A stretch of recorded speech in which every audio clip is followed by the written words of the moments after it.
I'm Bruce Ritchie, and for 30 odd years ministered in the Church of Scotland, various parishes. Spent some time in Africa, in Malawi, teaching in Zomba Theological College, and then also taught at Highland Theological College, UHI, Scottish Church History, Theology of Worship and so on. The book started out as quite a different book. I was wanting to write a book about very early Scottish Church history, up to about the year 700. And then as I researched that, then you discover that Columba is such a central figure. And so from working on a wider volume, began to narrow down more and more in Columba, and sort of go deeper into that and sort of research the sources that we have. Columba, of course, was one of the first missionaries to bring Christian faith to Scotland. Not the first, but one of the first.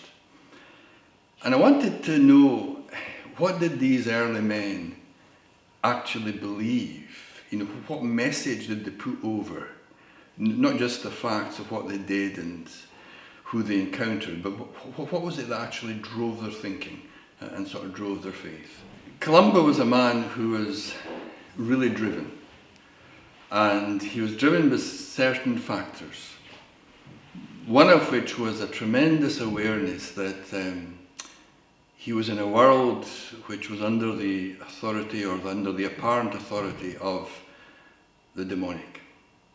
The subtitle of the book is The Faith of an Island Soldier, and the word soldier is quite significant. If you were a serious Christian in the first few centuries, then that was the title that was given to you. And of course it comes from the New Testament, the idea of battle and warfare. And Columba understood his faith in terms of rescuing men and women from captivity to Satan. Because of sin, because of the fall, men and women have fallen into imprisonment by the evil one. And the work of Christ on the cross is a work to release men and women from that captivity. As we understand it, what he would do was he would go to an area, or he'd go to a place, and he would simply proclaim the reality of God and the reality of the cross. He wouldn't attempt to argue the case.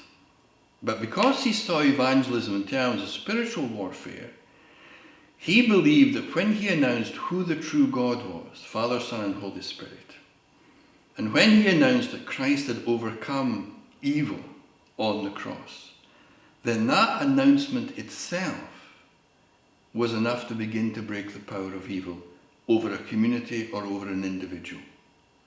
And then when that community or individual were freed from enslavement to the power of evil, they would almost naturally come to faith. They would almost naturally respond. But the important thing was to herald who God was and what he had done.